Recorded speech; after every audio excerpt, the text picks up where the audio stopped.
Good morning. It's Friday morning, February 5th, 2021, and it's time for your morning walk with me, Sophfronia. Last week on the Alma College MFA in Creative Writing Facebook page, we post Faculty Friday videos there. And last week there was an interview with our faculty member, Danielle Clayton, fabulous fiction writer. And I was talking to her about advice that she tends to give students. And she was talking about the importance of curiosity, of going down rabbit holes, of exploring, and how that opens up your writing. Well, I thought I would share with you this morning how that process, what it looks like for me. Because I find myself, sometimes even before I'm in it, I find myself in a rabbit hole, exploring some aspect that I'm curious about. And it tends to involve the work of other artists. I get curious about the creativity of others.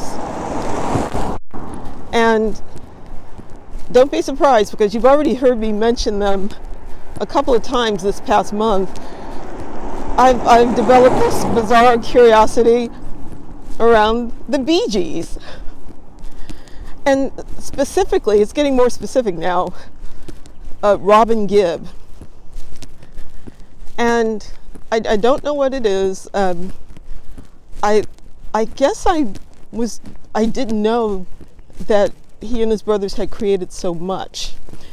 And yesterday I found myself listening to a collection of his work, some work that he had done when the Bee Gees first broke up in the late 60s, early 70s. And I started looking into this album. It's a collection called Saved by the Bell. I started Googling it because I'm listening to it on Amazon Music. I'm noticing that it's going on and on and on. I was like, this sounds like a really long album. What is this? And I looked it up and I found out that it's a 3 CD set of music created over the course of like a 2-year period. And Robin Gibb was 19 when he created this music. 19. In some of this music he is singing in Italian. There are like operatic type of stories in there. He was obviously creating on a very high level and being extremely curious. And I was absolutely fascinated by it. Now here's another thing, and maybe this is why I became curious in the first place, because I was hearing a lot of music that I'd never heard before from the Bee Gees. I didn't know that there was an album called Spirits Having Flown, even though I knew some of the music on it. And I was watching a documentary, not the one that's on Showtime right now, but I dug up another documentary. That's how crazy I'm getting about this.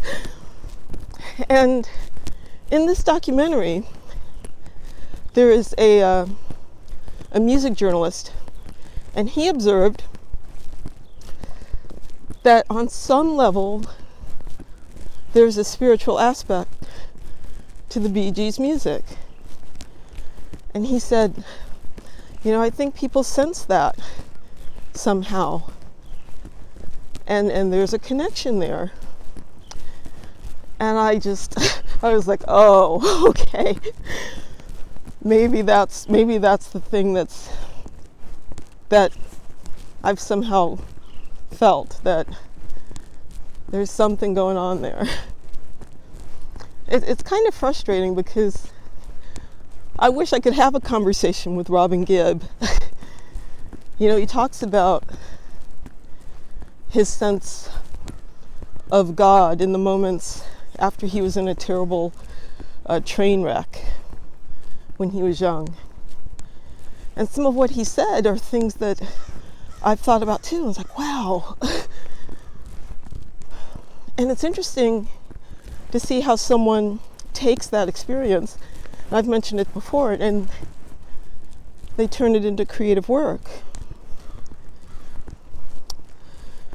I don't know, it's like another affirmation that the Holy Spirit is a creative spirit. And I guess I'm constantly curious about how that shows up and how I want to participate in that ongoing creation of spirit. I'm curious about that.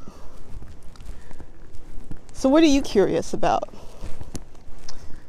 What shows up in your writing? What rabbit hole are you currently exploring? I hope you're enjoying it. I hope you're having fun with it. I have no idea if any of this is going to turn up in my writing,